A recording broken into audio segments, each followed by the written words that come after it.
Welcome to Black Sales Sports Talk. It's your boy Goody Good. Hit that like and subscribe button if you're rocking with me. If not, you can walk the plank and go straight down to Davy Jones Locker. You know what it is.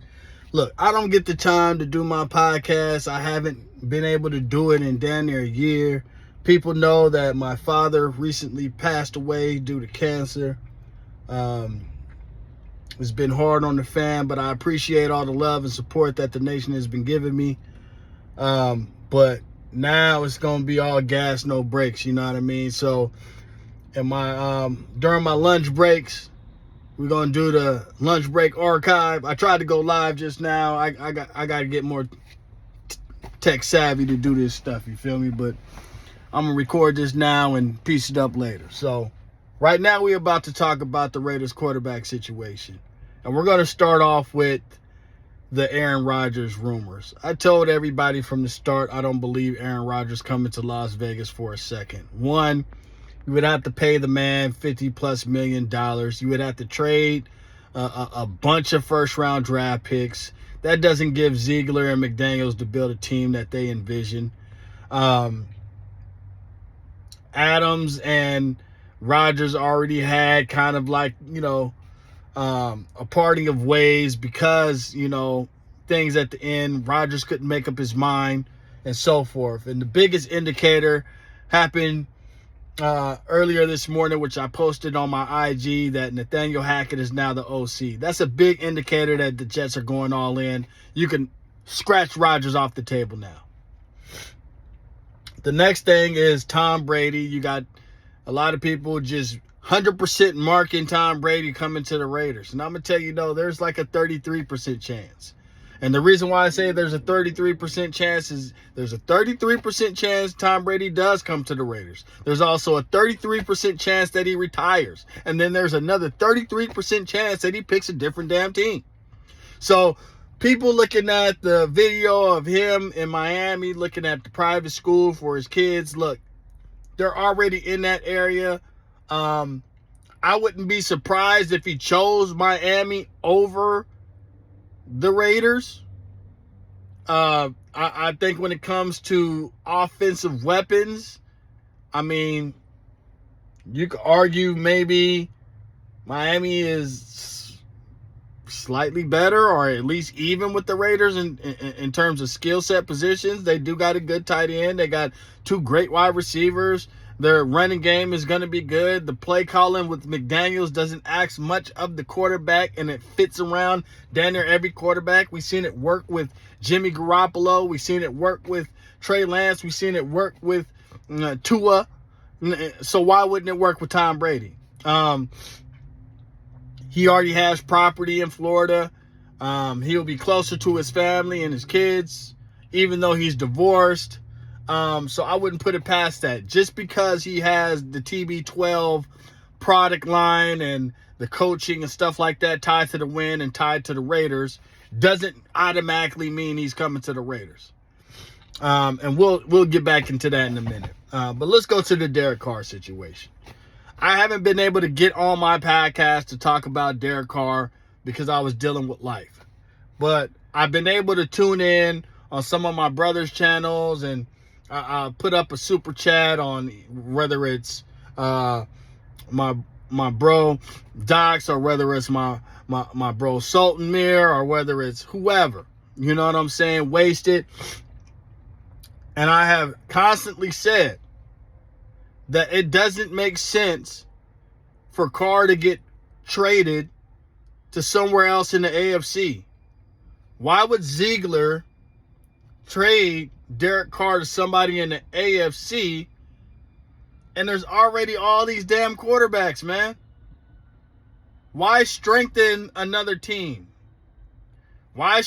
You already got Aaron Rodgers going to the Jets. You got the possibility that Tom Brady goes to Miami. You got to at least think there's a possibility. Why would you then put Derek Carr to the Texans? And now everybody's like, oh, the Texans. They're not. The Texans are a few pieces away from being a problem.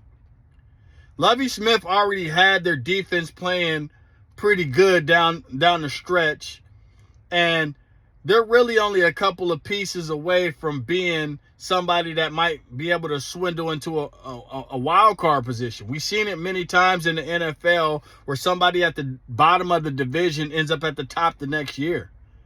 Okay, they already got Pierce, which looks to be like one of those running backs, right? You got a above decent offensive line. You got a few key players on defense like the rookie Stingley, and you could build around that. They got 2 first-round draft picks. They got a very high second-round draft pick. Now, ESPN is predicting that Derek Carr goes to the Texans. I would be completely shocked if Derek Carr goes to the Texans. The reason why is the only way I see Derek Carr going to the Texans is if the Raiders are convinced that Tom Brady is not coming to the Raiders and we're trading up to get our quarterback. Okay? Now, that would entail us trading up to the number 2 spot. Trading the number 7 overall pick and Derek Carr is not enough to trade up to the number 2 spot. In the Patriots culture, they value the second round pick damn near more than they do the first round pick, especially if it's a high second round pick. Okay? So I don't believe the Texans are going to trade the 33rd pick of the draft to get Derek Carr. It would make sense for the Raiders to do that, but it would make more sense for the Texans to keep all of their draft picks and just move down from 2 to 7. Okay, so follow me here. They value the second round pick more than the first because if you got the 33rd pick in the draft, you don't have to pay first round money. And you're still getting the first round talent. We have seen year after year after year, at least 3 or 4 teams in the first round reach for somebody that should not be picked in the first round. You as a Raider fan, Raider Nation should know we reach in the first round down there all the time. Okay? So there's going to be first round talent that drops in the second and you'll be able to pay them second round money. That's why you don't get rid of a second round draft pick. Now follow me here. If we trade Derek Carr, the 7th overall pick, maybe this year's 3rd, next year's 2nd, to move up to 2, okay, that's something that Derek Carr would agree with. He gets to go to the team that he wants to go to. He keeps his contract, all right? And the Texans don't lose no picks. They end up with the 7th pick, the 12th pick, and they still have the 33rd pick. That's enough draft capital to do some damage in the draft, and you already have your quarterback. I don't think it happens. I think the most likely thing that happens is what I've been saying for a while, is Derek Carr to Carolina. There's only like 1 or 2 different content creators that I've heard say Carolina. Okay? I've been saying Carolina because, look, they're in a weak division. And in that weak division, Carolina probably has the most talent on the team once Tom Brady leaves Tampa Bay. Okay? You got a good offensive line. You got a star wide receiver. All right? And you got a defense. You add Carr to Carolina with no Tom Brady. Let's say the Saints don't get their quarterback. Let's say Atlanta doesn't get their quarterback. And if they do, it'll be a rookie. Right? Then you would say that Carolina is the favorites to win that division. Easily. But I'm going to up it up a notch. Hunter Renfrow entered the league not wanting to go to the Raiders. And he stated it on a podcast. That he did not expect to go to the Raiders. He didn't really want to go to the Raiders. He's from Carolina. All right? Follow me. What if Carr and Renfrow were packaged to Carolina?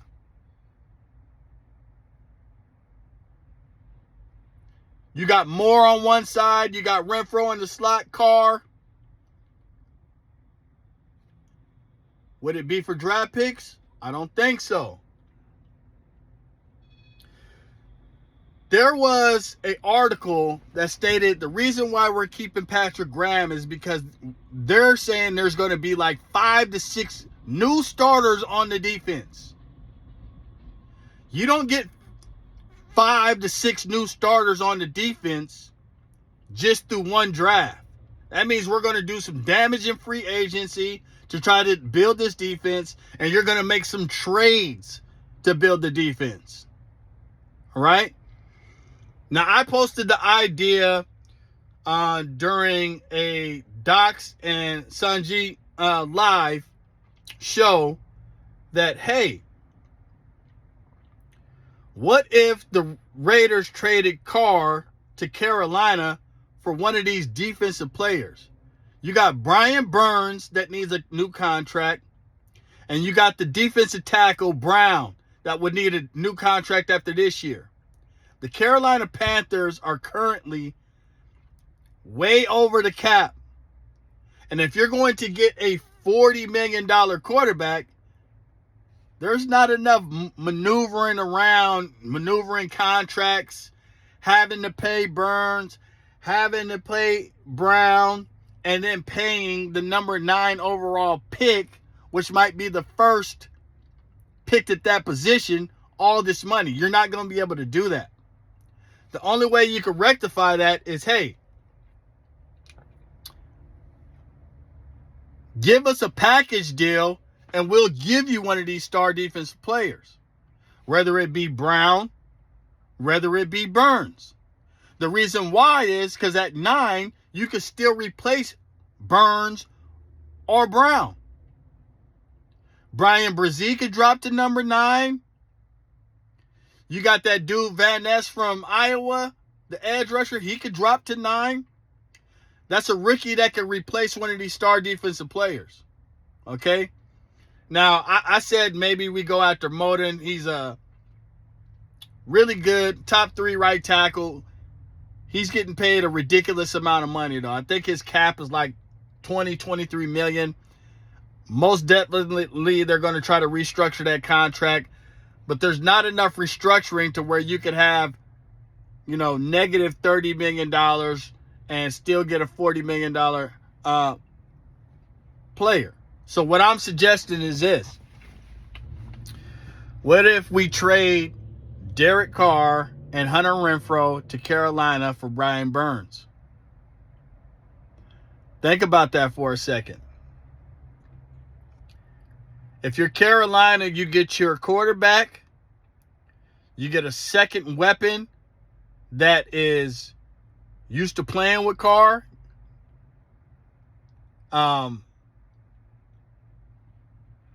You don't have to re-sign Brian Burns to likely top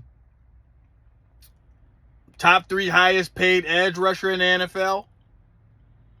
Okay? And you have the number 9 overall pick, where most likely a Myles Murphy, Tyree Wilson, Van Ness could drop to you at 9. And you could replace Brian Burns at 9. And you still get a quarterback and a wide receiver. That's how you build a good football team.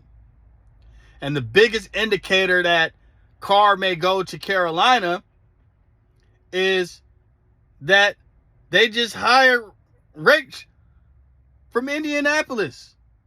He wanted Derek Carr 2 years ago. Okay? Not only that, Docs has pointed out that David Carr has been sitting there doing a lot of Hunter Renfro memes with the GOAT and stuff like that on there. Look, I know what I'm talking about. So everybody that's been calling me a clown, saying I don't know what I'm talking about, the receipts are there.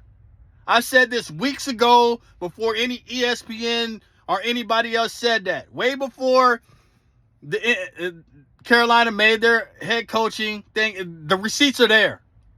I said this weeks ago. All right?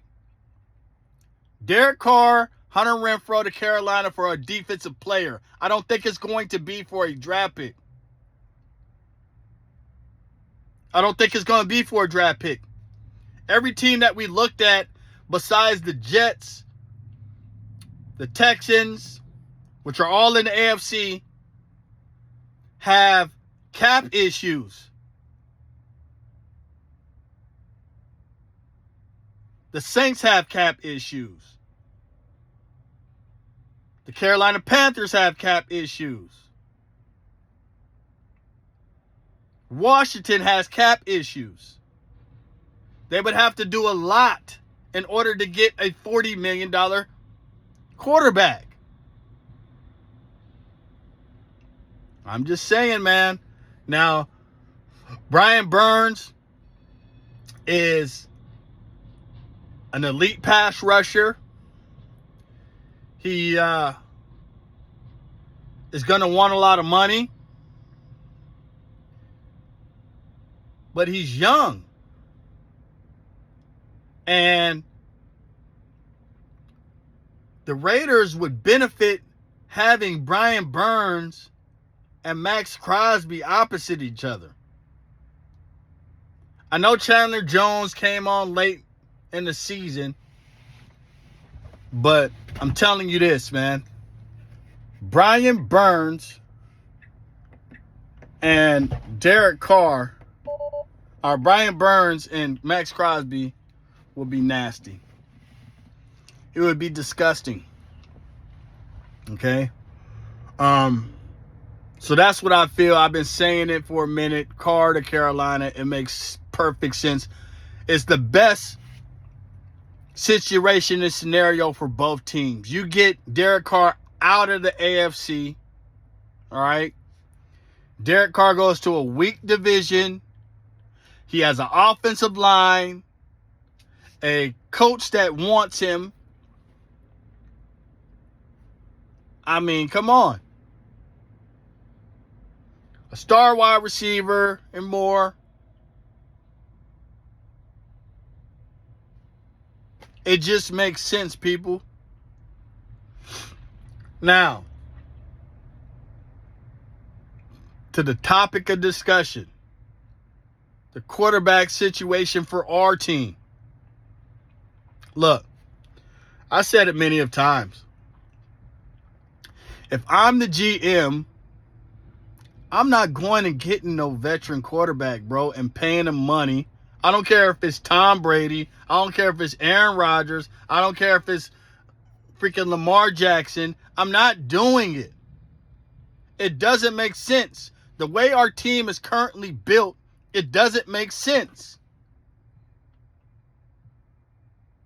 Everybody gets excited about the names instead of looking at the team and what talent we have on the team. We did this last year. Every content creator last year, including myself, said that you don't trade for a 29-year-old receiver and then pay him $30 million. Right? The receipts are out there. We all said it. We all said you don't trade a first rounder for Davante Adams. We love him. Now, I got his jersey and everything. But we said you don't go out there and get him and then pay him $30 million. We gave up a first and a second. We were all saying you don't even give up a first to turn around and pay him $30 million. We gave up a first and a second. And the second that it happened, our brains got erased. They put the Men in Black flashlight in front of us. Boom. And we all was like, yeah, Tay Adams.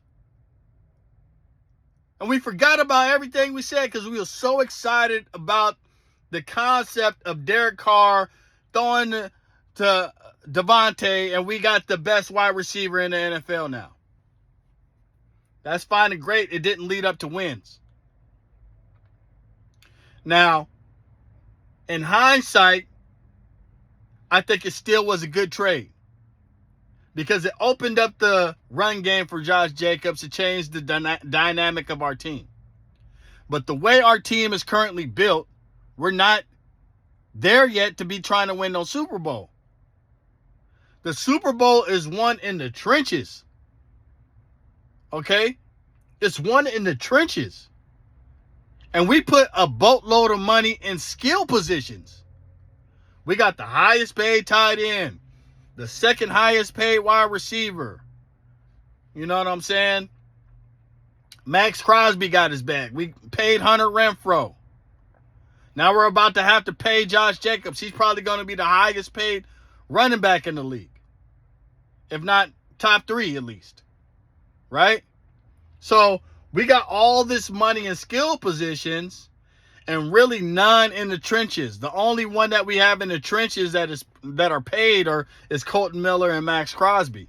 You look at why the 49ers are so good is because year after year in the first round, how many times did we see the 49ers take a defensive lineman? Whether it was Solomon Thomas, DeForest Buckner, Armstead, Bosa, the other defensive tackle.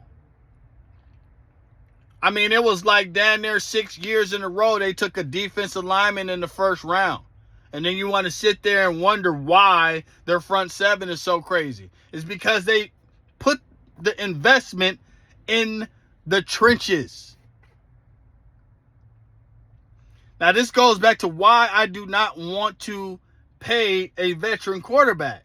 You pay a veteran quarterback when you feel like you're a quarterback away. The Jets makes perfect sense. Yeah, do that. The Miami Dolphins, yeah, that makes sense. Do that. The Raiders, we're not there yet.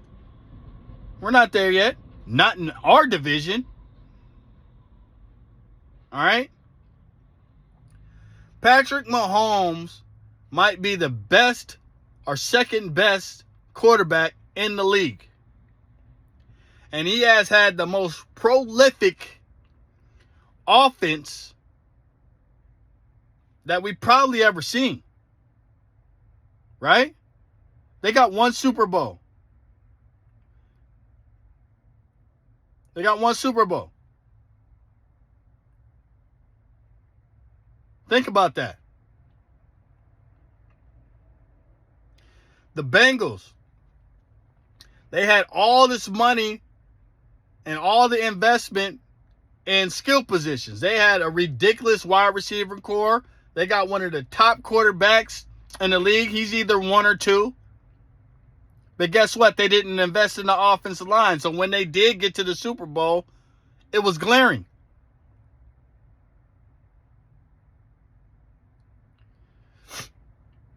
I don't think Tom Brady at this point of his career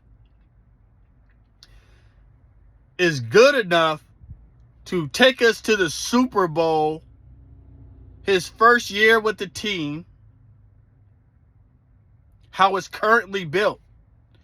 Everybody just thinks automatically like, oh, Tom is going to come in at a major discount, the Patriot way. Well, we're not the Patriots, one. Okay? I would go as far to say is, if we pay Tom Brady, he comes in and we go to the Super Bowl in our own stadium and we win the Super Bowl, I would go out and say that the NFL is scripted. Seriously. NFL is scripted. Because there's no way the way our team is currently built is good enough to win a Super Bowl. On top of that, if we get Tom Brady, we're going to have to pick an offensive lineman in the first round. Get over it. All of us want defense. We all know that we need defense. But if you get 46-year-old Tom Brady, you think that they're going to let Jermaine Illuminor be his right tackle? You think that Alex Bars is going to be his guard? How much money are you going to invest on the offensive side of the ball? And if you're putting all your draft picks into fixing holes in the offense, what money is going to go into the defense? And that's why I'm here to tell the Raider Nation what they don't want to hear, or maybe some of you do want to hear.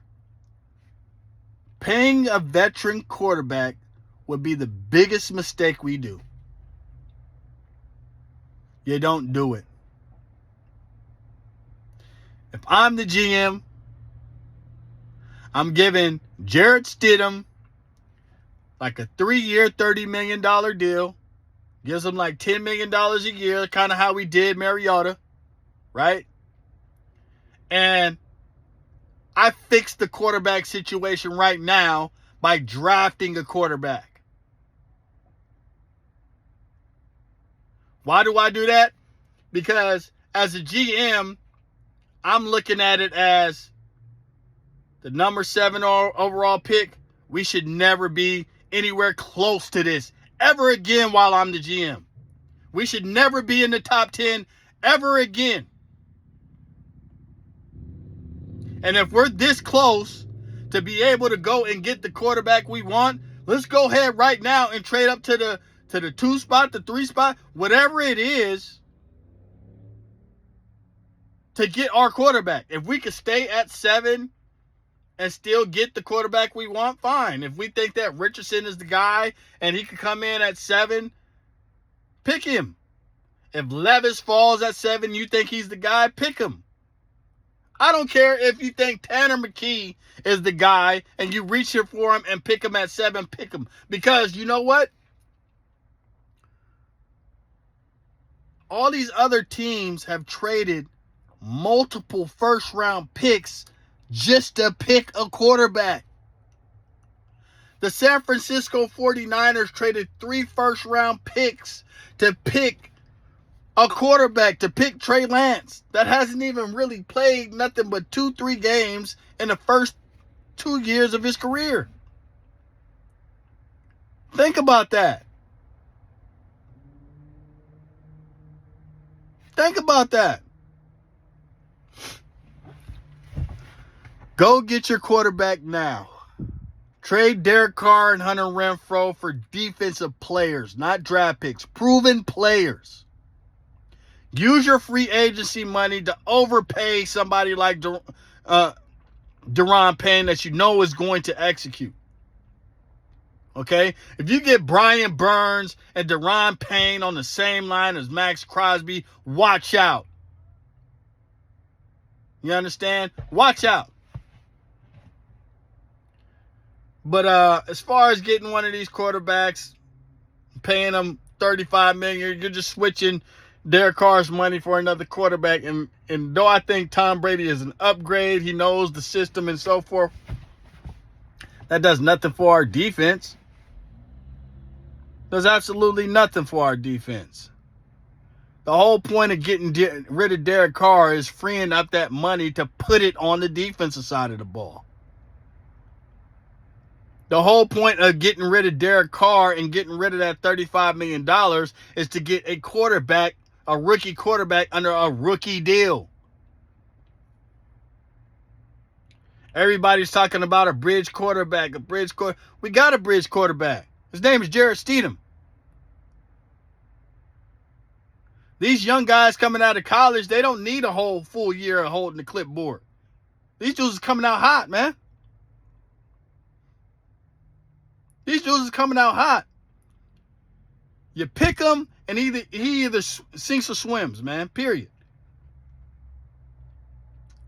Now, everybody, all the Raiders fans are putting all this weight on, the Super Bowls in Las Vegas. Nobody cares about that, bro. Nobody cares about that, dude. Like, it doesn't give us any type of home field advantage or anything.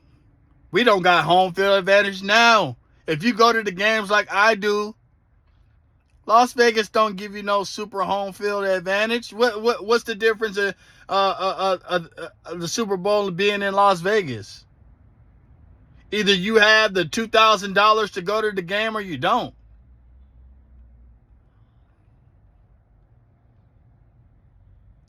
If Las Vegas Raiders fans aren't paying the $400 or $500 it is to go to the current games now during the regular season, what makes you think that they're going to pay $3,000-$4,000 to go to the Super Bowl? Just because it's in our stadium? Nobody cares about that. I think we're putting too much stock into that. Oh, this is our year, and we got to sit here and we got to go all in on this year because the Super Bowl's in Las Vegas. Nobody cares about that, man. The Super Bowl will be in Las Vegas again. This ain't going to be the only year it's in Las Vegas. It's not. It's not. I think that if Las Vegas does it right, it'll end up like Miami, where the Super Bowl is in Las Vegas like every other year, because it's a destination place that people want to go to and make a whole event out of it. We're putting a little bit too much stock into the Super Bowls in Las Vegas. We got to go all in. We got to get Tom Brady. No, we don't. We got to build our team for longevity. The way you do that is you get your quarterback out the way. Get him now. You know what I'm saying? You get him now. We all want to get a defense worth a damn. But if we're able to trade Carr to Carolina, maybe add Renfro in the mix in the package deal to take one of the two defensive players, whether it be Brown or Burns, do it. It helps both teams. It helps both teams.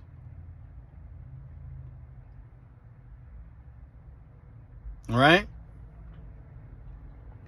If we feel like we don't have to trade up in the draft and that a Bryce Young or a Richardson or a Levis or Stroud could drop to us at 7, I mean, that's a risk. I think there will be 3 quarterbacks taken in the top 5. It's a risk. But hey, if you trade Carr to Carolina, you know they're not going to trade up in front of you to grab a quarterback. Right? Just saying. So, that's what I would do. I'm going to try to do this every day that I'm at work when I don't get a chance to do the podcast. And I'll just load it up like this. It ain't going to have the fancy fireworks and everything like that. It's just me going to be venting off about my Raiders. So that's what I think with everything going on. Feel free to comment. Feel free to like and subscribe. Feel free to call me a clown and tell me I don't know what I'm talking about. Because it doesn't matter. I'm still going to talk my talk. You feel me? Right on. Goody good out. Black Cells out. Holla.